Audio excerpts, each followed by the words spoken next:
morning, students. Standard 9 Geography Endogenetic Movements. Last time we have seen that the interior of the earth is not stable. We exactly wanted to know, or we got some ideas related to the surface of the earth, and when we started learning this from year to year, the temperature goes on rising. Because of it, the interior of the earth having boiling point more than 5000 degrees centigrade is unstable.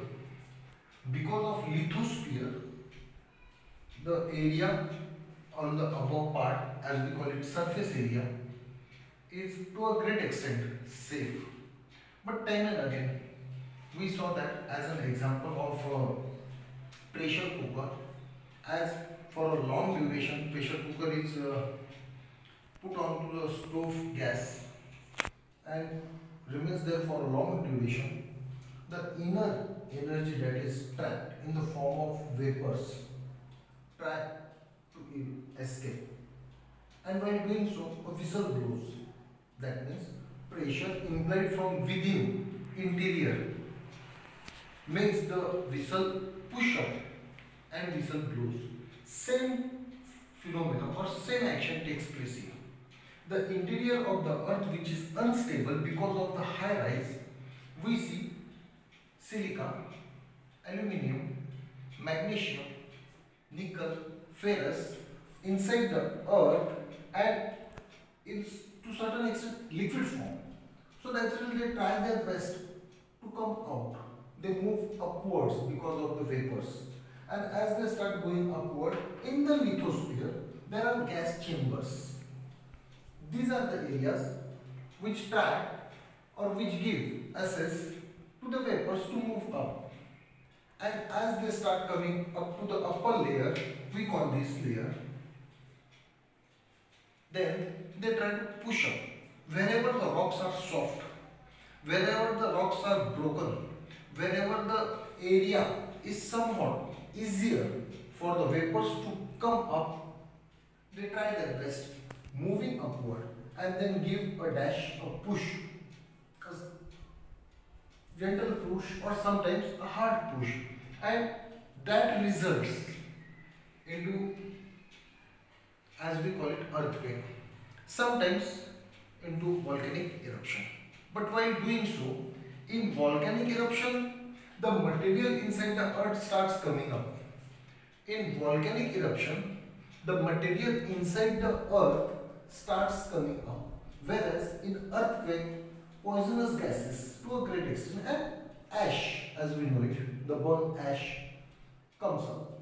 But they are important even to maintain the atmospheric pressure. And as they come up, the tectonic plates that are adjacent to each other either drift away or get a dash through which the vapor starts coming up.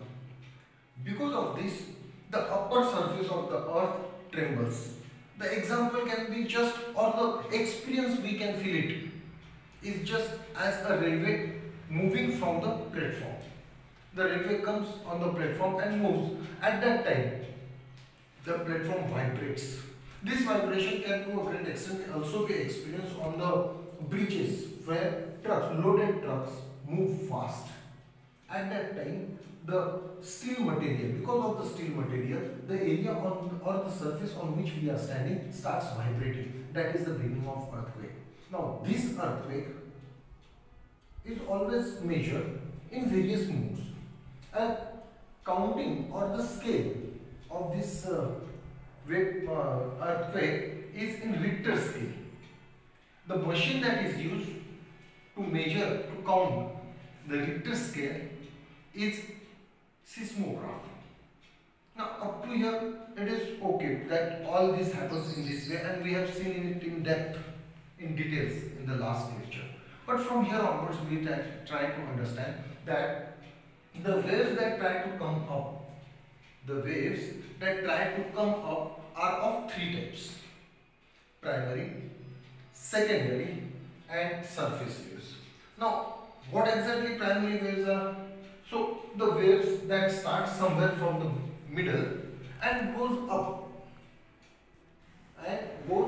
or touches the surface area is known as surface waves. They are slow, they are gentle, but these waves are the first waves to reach the surface, and hence they are called surface waves. Now, these surface waves are slow in motion. They are very slow because they are in the beginning. They try their best to find out the passage, the way to move on. But while doing so, the tectonic plates, as we know that they are being connected to each other, these are the areas which or from where the waves starts moving upward. But while doing so, the first waves to reach the surface area are the waves, we call them primary waves. Definitely, waves are waves. First, second and third, primary, secondary or surface wave, all have the ability of destruction on the surface of the earth. But the destruction differs. To secondary waves, as we know that after the primary waves, the secondary waves also starts moving up. But while doing so, many times it occurs that secondary waves do not cross the liquid source. Secondary waves do not have the ability to cross the liquid source. So they always do not reach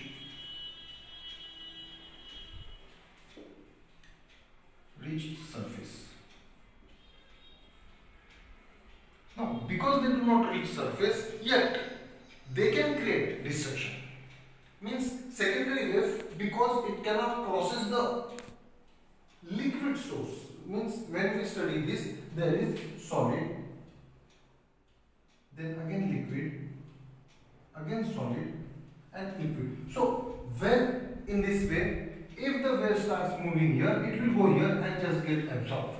Secondary wave gets absorbed in liquid source, so naturally they do not move upward. And because they do not move upward and gets dissolved, yet they have that ability to create or to damage the upper side, and they damage it. So they are also destructive. But when it is the third part, that is the surface wave, these are the waves that are most destructive. They directly reaches the upper portion. The upper portion, the surface area as we call it. And because of that, surface waves are the most destructive. Because surface wave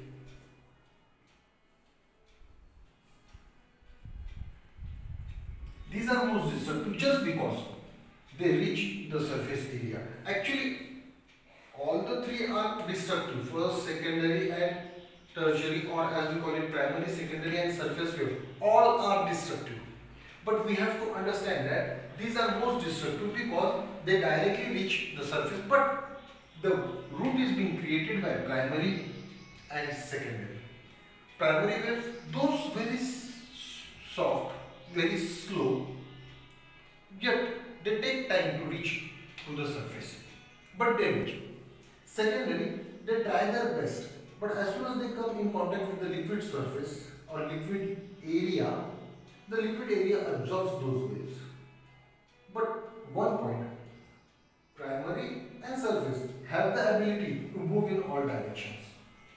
That is where it is one of the greatest thing which we cannot understand exactly how, where and when earthquake can occur. And other side is that if we call it, for example, this is the earth and this is the area of earthquake's disaster, it can be here. So the earthquake, actual earthquake, if it is here, it can encompass such thing. Now this area is very large. So the focus, the epicenter, both are of utmost importance exactly where. And the epicenters of the earthquake throughout the world are located at the places where the plates are joined to each other. These plates, as they are being joined, the lines as we see it here, these are the lines which gets drifted, which get pushed, and if it is earthquake, then the vapors the air, poisonous gases comes out. But when the set all over the earth, wherever the tectonic plates have connected each other are the areas, we call them the areas of earthquake and volcanoes, also known as ring of fire. Now, these are the areas where at large we find time and again some of the earthquakes or volcanoes having their presence time and again. And we can understand that because they are the tectonic plates attached to each other, these are the soft targeted areas. They are not intact. So naturally, the pressure within or in the earth crust moves up and pushes. So accordingly, the first waves to reach the surface are known as primary waves, also called as surface primary waves, P waves. Then secondary waves, they always do not reach the surface just because they get dissolved into the liquid, and then the surface wave most destructive. Now, some of the examples which we can view it are in a sense that where exactly the earthquake is occurring on the earth's surface, though we see that the point, the epicenter and the focus both are most important. If it is in the mountainous areas, destruction will occur, but because of the human settlement, at the least the damage of the human settlement is at the least care is not taken or does not become a major news, breaking news as we call it. But when we start our chapter, we have an example from Nepal, and the earthquake taking place in Nepal or having a center point in Nepal covered a vast area of India, then Pakistan, some parts of Afghanistan, major portion of China, whole of Nepal, Bhutan, Myanmar, and to certain extent Bangladesh. So this circle, as we call it, makes a vast area, and it happens in the same way. But that is not exactly the case when volcanoes occur. Also volcano and earthquake at the same time, one and the same time, can take place. Tremors may occur, and these tremors may convert themselves into eruption.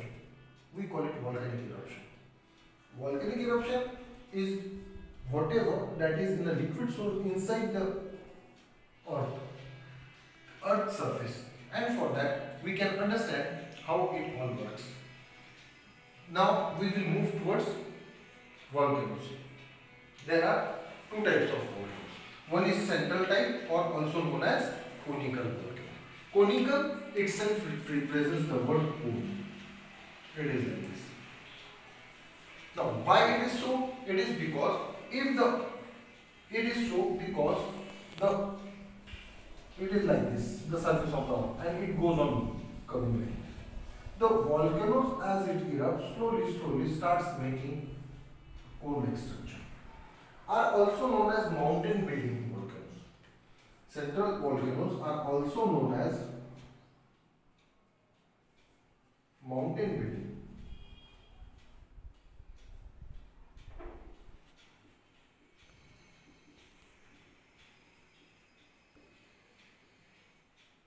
Now, these are the central vent volcanoes, or central vent means pipe, the pipe that is responsible for. And time and again they erupt, stop for some time, again erupt, stop for some time. But at this time, the liquid that moves from it gets solidified, and slowly the area starts elevating. In this way, mountains are created. So it goes in this direction. Now this is all is known as vent, or also called as pipe. Now because this is vent or pipe, it is also known as central vent or conical type, and it's because of this that we call it conical shape. The interior of the earth is responsible for erupting of the lava time and again. But time and again, when we call it, it's the time duration which is not fixed. Keep it in mind, the volcano that erupts from the interior of the earth can get settled again start erupting, but the time duration between the two can be more than 100 years, 1000 years, and sometimes more than 1000 years. Because of this, the area where the eruption takes place are not stable. One cannot predict whether a volcano can again erupt or not. Then second is fissure type. This fissure type of volcano means the area which is on the earth surface, volcano starts erupting. For example, from here, volcano starts erupting and the liquid source that is coming out, that is pouring out, starts settling down. And slowly a level is being maintained of the liquid. Now this level once being maintained, if the level is being maintained, then it becomes a solid rock.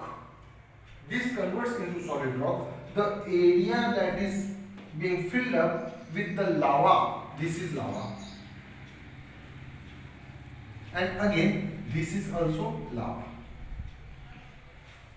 Keep it in mind, when the lava comes up and it spreads on a long area, it becomes fissure type.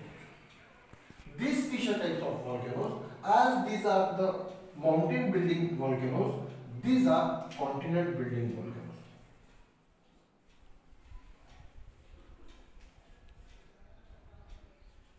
Continent building volcanoes. Now, because of this, a vast portion of a land gets trapped under the volcanic eruption liquid, slowly converts into solid rocks, and then it becomes, as we call it, means solid portion that is favorable for continent.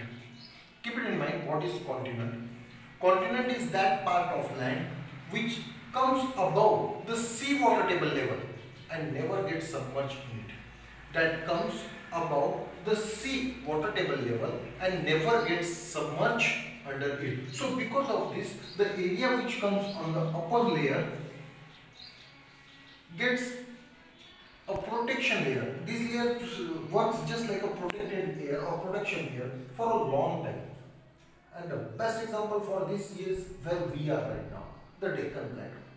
Deccan is a word created from the Sanskrit word Dakshin. So the southern part of India, as we always speak in this sense, is the area of Indian peninsula which is made up of because of the fissure volcano. And this fissure volcano spreads on a large scale. It's not only in Asia or India. All the continents have one or the other areas which are the creations of the continent building volcanoes. The lava that is liquid spreads over a long area and maintains its own level, slowly converting it into a plate-like structure. So these are the continent or plateau building area. That is why we call it as a shield. These shields are the most protected areas of the earth where neither volcano nor earthquake occurs for a long time. In fact, when we study about this, the central part of India, as we also call it a Deccan Plateau, is an area where volcanoes cannot erupt or do not erupt. Cannot erupt, one can never say, but do not erupt or have never erupted since a long history.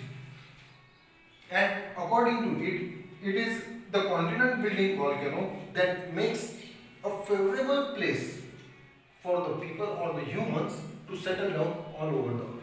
Now, as we have the shield in India, similarly we find the same area also in Brazil, also in Europe, also in the northern side of Asia, Australia, so Northern America. There are areas all over the world that are made up of shield. Again, keep it in mind, shield is an area which is or at the most protected from either earthquake or even volcano. But there is no sense or there is one cannot predict that whether they can succumb to the pressure from the interior of the earth or not? At large, yes, they are the safest areas of the world. But while doing so, when we study about the central type of volcano, or also known as chemical, as it goes on, the mountains that are created after a long span of time, slowly soil is converted, and because of the soil, these soils, the other sources that are being generated, first either greenery or aquatic. Now, whatever it may be, if it is a part of a water body or if it is a part of a mountain building, accordingly, various types of flora, fauna or life as we call it, organisms we can say it, starts taking place or having their existence there. Accordingly, also on fissure volcano, as it is the continental building or plateau building volcano, a long space elaborated area comes above the seawater table level, and slowly it becomes a favorable place for habitats to human beings. Continents are the areas where humans live. So when we study both, we have to understand that the three types or the three various forms of volcanoes are: one, active. Time and again, from time to time, it may be a span of 50 years, 100 years, 500 years, 1000 years, but definitely it occurs. Mount Fujiyama in Japan is the best example. Active volcanoes are those volcanoes which time and again starts their eruption. Along with the eruption, various sources from the interior of the earth starts coming up. And because of that, we find that the area or the mountains level is ever increasing. Second is dormant. Volcano erupts, active volcano stops after a specific time period and stop for a long duration, thousands of years, does not erupt. Sometimes it may take 500 years, sometimes it may go on more than 1000 years, and sometimes thousands of years, means 5, 6, 7, 8, 20,000 years. Do not erupt, and suddenly one day again it starts. Keep it in mind, again keep it in mind, the interior of the earth is unstable. The liquid that starts moving up in these magma chambers, as known as magma,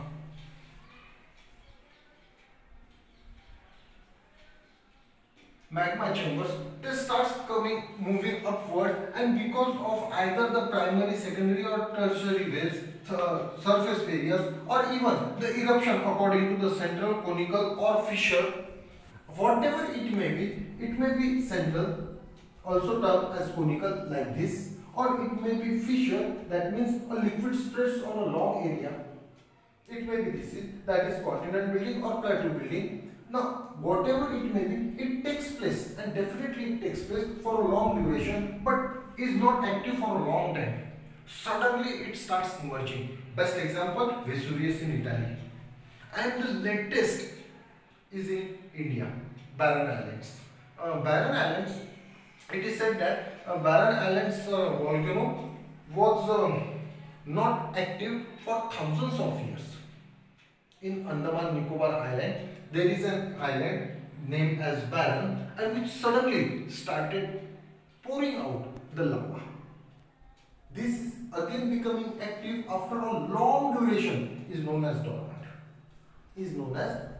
But there are some volcanoes in the earth, and keep it in mind, all these may it be active, dormant or extinct, are on the plate consuming areas. Wherever the tectonic plates are connected to each other, the areas that are soft targeted, the joint areas, are the areas from where earthquake or volcano erupts. And because of that, as we speak about them on land, they also occur in the sea. If anything, may it be one to a volcano or earthquake takes place in the water body, may it be sea or ocean, the longer the distance from the ocean currents, the more the height it will take on, and that converts into tsunamis. So when the dormant or an active volcano erupts in the water body, have the ability to create tsunamis. India have experienced these tsunamis also in 2006. Now we will move towards extinct volcano. What is exactly an extinct volcano? Extinct volcanoes are those volcanoes that have erupted, played their major role, and after that till today, means after 1,000 years, thousands of years, 5 to 10 or more than that thousand of years, have till today not yet activated themselves. Now it is believed that such volcanoes will never erupt again, and after a long span it is declared as extinct. These volcanoes though are also on consuming plates, tectonic consuming plates, yet do not get active again.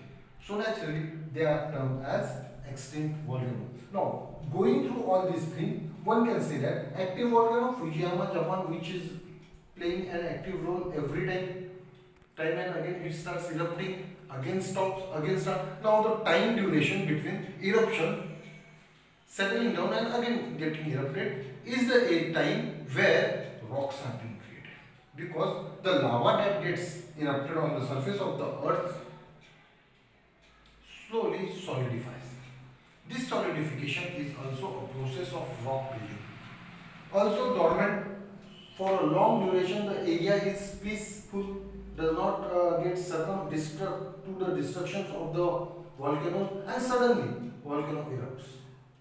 Now these are the volcanoes which are most dangerous, because human habitation, animals, birds which are in that area suddenly, because of the high temperature of the lava that erupts from the interior of the earth, cannot survive, and then they become the prey. These areas which submerge all the living things after a long duration, when again being formed, keep it in mind, energy can neither be created nor destroyed, but can be transferred from one part to another, from one area, not area, but from one source to another, is what we experience here.